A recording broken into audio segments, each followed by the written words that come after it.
नमस्कार दोस्तों, स्वागत है आपका चिराग क्लासेज के ऑनलाइन यूट्यूब चैनल के ऊपर। तो फ्रेंड्स, कैसे हो आप लोग? आशा करता हूं आप सब बढ़िया होंगे। तो फ्रेंड्स, आज का ये वीडियो आप सभी के लिए बहुत ज्यादा इंपॉर्टेंट रहने वाला है। जैसा कि आप सभी को पता है, एसएससी जीडी भर्ती 2025 का जो एग्जाम हो आपका 4 फरवरी से शुरू हो चुके हैं। ठीक है, आज आपका 11 फरवरी और फर्स्ट शिफ्ट यहाँ पर कंप्लीट हो चुकी है। तो अब तक आपने देखा होगा कि पेपर के लेवल में थोड़ा बहुत उतार चढ़ाव आपको देखने को मिला है। ठीक है, तो मैं आपको यहाँ पर बताऊं कि जो 4 फरवरी का जो फर्स्ट शिफ्ट था वहां पर थोड़ा सा पेपर मेरे को नॉर्मल लगा, लेकिन जो 11 फरवरी फर्स्ट शिफ्ट है थोड़ा सा पेपर के लेवल को बढ़ाया गया।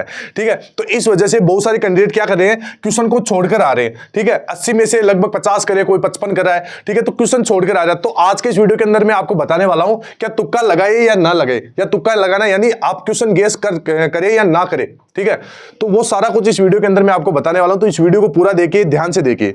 ठीक है, और अभी तक आपने हमारे चैनल को सब्सक्राइब नहीं किया तो चैनल को सब्सक्राइब करके बेल आइकन को जरूर प्रेस कीजिएगा, जिससे भर्ती से संबंधित नई नई जानकारी आपको सबसे पहले मिल सके। तो चलिए फ्रेंड्स, शुरू करते हैं और बात करते हैं तुक्का लगाए या ना लगाए। ठीक है, तो यहां पर मैं आपको कुछ तुक्का लगाने की बारे में बताने से पहले यहां पर कुछ बेसिक जानकारी दे देता हूं। जैसे यहां पर आपका जो एग्जाम है एसएससी कांस्टेबल जीडी भर्ती, ठीक है, 2025 का, इसमें आपकी किस प्रकार से मार्किंग होती है। तो यहां पर टोटल कितने क्वेश्चन रहते हैं? आपके 80 क्वेश्चन रहते हैं। ठीक है, और प्रत्येक सही उत्तर पर आपको 2 अंक मिलते हैं। ठीक है, प्रत्येक गलत उत्तर पर आपको कितना अंक मिलता है? 0.25 आपका अंक काटा जाता है। ठीक है, तो यहां पर मतलब 1/8 की नेगेटिव मार्किंग है, और कोई उत्तर न देने पर आपको 0 अंक मिलता है। ठीक है, तो अब इस उदाहरण से ही हमें समझने वाले हैं कि भाई तुक्का लगाए या ना लगाए, क्वेश्चन छोड़ के आए या ना छोड़ के आए। ठीक है, इससे क्या घाटा होने वाला है, तो ध्यान से देखिएगा। अभी जैसे बिना तुक्के और तुक्के के साथ स्कोर का फर्क देखिए। सबसे पहले आप जानिए कि भाई जैसे तुक्का लगाकर आते हैं तो क्या होता है, और बिना तुक्का लगाते हैं तो क्या होता है। तो यहां पर जैसे बिना तुक्का लगाए सिर्फ निश्चित उत्तर दे। ठीक है, जैसे मान लीजिए कि आपने 50 सवाल पक्के सही किए और 30 सवाल नहीं किए। ठीक है, मान लीजिए आपको पेपर में 50 ही आ रहे हैं। ठीक है, और आपने 50 सवाल पक्के सही किए, एकदम आपने सही किए, वो 30 सवाल नहीं किए। ठीक है, तो अब आपको देखिए सही उत्तर पर आपको जैसे 50 अंक आपने, जैसे 50 क्वेश्चन आपने एकदम सही कर दिए। ठीक है, और उसका कितना नंबर मिलता है आपको? 2 नंबर मिलता है। तो यहां पर टोटल आपका कितना नंबर मिल चुका है? अब तक 100 अंक मिल सकते हैं, मतलब 100 नंबर आपको मिल चुके हैं। अब गलत उत्तर पे आपकी 0 नंबर आपको मिलेंगे, क्योंकि आपने तुक्का नहीं लगाया। ठीक है, ये चीज ध्यान रखना है। मतलब 100 जैसे आपके 80 क्वेश्चन थे, 80 क्वेश्चन में से 50 आपने सही कर दिए। ठीक है, और 50 सही करने पर आपको कितना नंबर मिला? 100 अंक मिला। ठीक है, अभी आपने छोड़े कितने क्वेश्चन? यहां पर 30 क्वेश्चन आपने छोड़ दिए, जिसका आपको 0 नंबर मिला है, मतलब आपने तुक्का नहीं लगाया।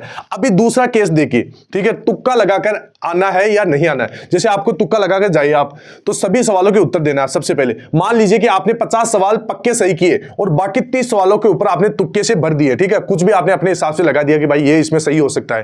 ठीक है, अब ध्यान से देखना, अगर तुक्के से 30 में से 6 सवाल सही हो जाते हैं तो सही होने की संभावना 1/5 यानी 20% मान लीजिए आपने की संभावना है कि आपने जो भी 30 सवालों में तुक्के लगाए वो सही हो गए। ठीक है, अभी देखिए सही उत्तर पर जैसे 50 है, 50 आपने एकदम सही कर दिए। अब यहां पर जो आपने 6 सवाल 30 में से मान लीजिए आपने 30 तुक्के लगाए, उसमें से 6 सवाल सही हो जाते हैं। ठीक है, मतलब आपके टोटल कितने सवाल सही हो चुके हैं? 56 क्वेश्चन। अब 56 क्वेश्चन का नंबर कितना बनता है? 112 अंक बनता है। ठीक है, अब यहां पर मान लीजिए 6 क्वेश्चन आपके उसमें से सही हो जाते हैं, तो गलत कितने हुए? 24 गलत हो चुके ना। तो 24 के अगर आप नेगेटिव मार्किंग भी निकालोगे तो यहां पर आपके 6 अंक कम हो जाएंगे।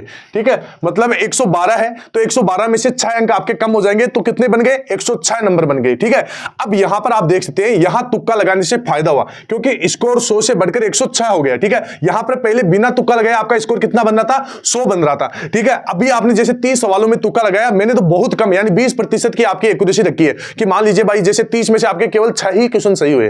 ठीक है, तो आपका फिर भी यहां पर स्कोर देख सकते हैं प्लस में रहा है, 106 नंबर बने। पहले कितना बन रहा था? बिना तुक्का लगा के 100 क्वेश्चन 100 अंक बन रहे थे, अब यहां पर 106। आप बताइए आप कट ऑफ में ऊपर जा रहे हो या ना जा रहे हो। ठीक है, यहां पर आपको तुक्का लगाने से बहुत ज्यादा फायदा होगा, क्योंकि जब तक आपकी नेगेटिव मार्किंग 1/8 तक रहेगी। ठीक है, और आपका अगर आप तुक्का लगाते हो तो आपकी सही मतलब क्वेश्चन सही होने के बहुत ज्यादा चांस रहेंगे। आप लगातार एक बार ऐसे सोचे कि 8 क्वेश्चन है। ठीक है, लगातार 8 क्वेश्चन तक आप तुक्का लगा रहे हैं। ठीक है, तो इसमें से लगभग मान लीजिए आपका कम से कम 2 सवाल तो सही होने की संभावना है। तो 2 सवाल का कितना अंक मिलेगा आपको? 4 अंक मिलेगा।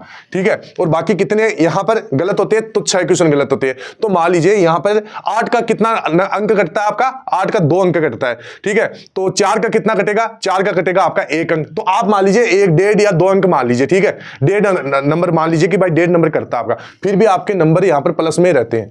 तो आपको तुक्का लगाकर आना है, आपको एक भी सवाल छोड़ के नहीं आना है। है, अगर जो भी सवाल छोड़ के आएगा वो बहुत बड़ी मूर्खता कर रहा है। ठीक है, सिलेक्शन नहीं होगा, अन्य बच्चों से कंपटीशन में पीछे रह जाओगे। देख लेना, जिस बार आप जो भी कैंडिडेट है जिसने 2024 का एग्जाम दिया है, एक बार वो दिमाग लगाई सोचिए कि अगर आपने जैसे जिनका 1 नंबर 2 नंबर 3 नंबर या 4 नंबर से जिनका सिलेक्शन रुक गया है, वो सोचिए अगर आपने जो सवाल छोड़े हैं, अगर उनके अंदर आपने जैसे 15 सवाल छोड़े हैं, तो उनके अंदर अगर आप तुक्का लगाते तो क्या आपका सिलेक्शन होता या नहीं होता? क्योंकि 1/8 की नेगेटिव मार्किंग है, कहीं ना कहीं आपका जैसे 2 अंक से जो रहा है तो 4 क्वेश्चन तो आराम से सही हो जाते हैं 15 में से आराम से। ठीक है, तो आपका सिलेक्शन हो जाता और आपको ये एग्जाम नहीं देना पड़ता। तो मेरा मानिए आपको पूरे सवाल अटेम्प्ट करना है 80 में से 80। जैसे आपको 60 क्वेश्चन भी आ रहे हैं तो बाकी जो 20 क्वेश्चन है उसमें आप तुक्का लगा सकते हैं। तुक्का भी आप जैसे दिमाग लगा के लगाइए, जैसे उसमें आपको क्वेश्चन एलिमिनेशन आना चाहिए कि भाई छांटना आना चाहिए कि हाँ ये तो पहला ऑप्शन नहीं होगा, दूसरा ऑप्शन इस वजह से नहीं होगा, तो इसे आपको छांटना भी आना चाहिए। इसके ऊपर मैंने एक प्रॉपर वीडियो बनाया है जैसे तुक्का कैसे लगाए लास्ट समय में, तो वो वीडियो आप जाके देखिए, आपको बहुत ज्यादा मदद मिलेगी। ठीक है, अब यहां पर एक जरूरी सूचना मैं आपको दे देता हूं, जिन भी कैंडिडेट का लास्ट मतलब आने वाले शिफ्टों में एग्जाम है, ये हमने एक सीरीज चालू की थी, ये आप देख सकते हैं लगभग 20 वीडियो के करीबन है। ठीक है, तो इन 20 वीडियो को आप पूरा देखिए। जनगणना है, ठीक है, आपका सवाल पूछा जा रहा है, पंचवर्षीय योजना से सवाल पूछा जा रहा है, अनुच्छेद से सवाल पूछा जा रहा है, पर्यायवाची, राष्ट्रपति, ठीक है, पुस्तकों, लेखक, वादक, वाद्य यंत्र, तो इन सारे तमाम टॉपिक से सवाल पूछे जा रहे हैं। ठीक है, और इन वीडियोज के अंदर हमने वही सवाल करवाए हैं जैसे 2018 भर्ती से लेकर 2024 भर्ती तक, इन टॉपिक वाइज जो जितने भी आपके ओरिजिनल सवाल पूछे गए उन ओरिजिनल सवालों की हमने पीडीएफ तैयार की और फिर आपके लिए वीडियो बनाया। तो होता क्या है, एसएससी बार बार सवालों को रिपीट करता है, तो आपको कोई भी सवाल नया देखने को नहीं मिलेगा। ठीक है, तो ध्यान रखना, इन वीडियो को आपको छोड़कर नहीं जाना, पूरा देखिए। और अगर आप इनका टेस्ट लगाना चाहते हैं तो हमारी एप्लीकेशन है, इसका लिंक डिस्क्रिप्शन बॉक्स में हमने दे रखा है, तो वहां से जाइए, टेस्ट लगाइए। टेस्ट के लिए आपको चाहिए होगा कोड, तो कोड के लिए मैंने अलग से वीडियो बना दिया, वो वीडियो आप जाके देखिए, चैनल के अंदर है। ठीक है, तो आपको ये वीडियो देखना है और आपको एक भी सवाल छोड़ के नहीं आना है। टोटल 80 क्वेश्चन है, 160 नंबर के होते हैं। अगर 20 सवाल या 15 सवाल आप छोड़ के आते हैं तो यह आपको कट ऑफ में अन्य बच्चों से पीछे रखेगा, मतलब आपका सिलेक्शन मतलब कम हो, चांस नहीं रहेगा सिलेक्शन ना होने का। ठीक है, तो ध्यान रखिएगा, मैंने आपको सारी चीजें अच्छे से समझा दी है कि तुक्का लगाए या ना लगाए, और पूरा उदाहरण से समझाए। अगर बात करें पेपर की लेवल की, तो पेपर यहां पर इजी टू मॉडरेट आपको शुरू में देखने को मिल रहा था 4 फरवरी को। अगर बात करें आज जैसे 11 फरवरी फर्स्ट शिफ्ट है, तो यहां पर पेपर के लेवल में चेंज हो चुका है। जो करंट अफेयर आपका 2023 का पूछा जा रहा है, कई बार 2024 का पूछा जा रहा है, तो वो भी मैंने एक सेपरेट वीडियो बना दिया, वो जाके आप देख सकते हैं। ठीक है, और घबराना नहीं है, पॉजिटिव होकर तैयारी कीजिए। ठीक है, एग्जाम दीजिए, जो भी आपने पढ़ा है वो पर्याप्त है। ठीक है, आपको कुछ भी नया नहीं पढ़ना है, रिवीजन करना है, और जो भी मैंने वीडियो बनाई है वो वीडियो आप जरूर देख के जाइए, उससे आपको बहुत ज्यादा मदद मिलेगी। तो फ्रेंड्स, आई होप आपको ये वीडियो अच्छा लगा होगा। अगर वीडियो अच्छा लगे तो वीडियो को लाइक कर दीजिए, चैनल को सब्सक्राइब कर दीजिए, और फिर मिलते हैं नेक्स्ट वीडियो के अंदर। तब तक के लिए जय हिंद, जय भारत, वंदे मातरम।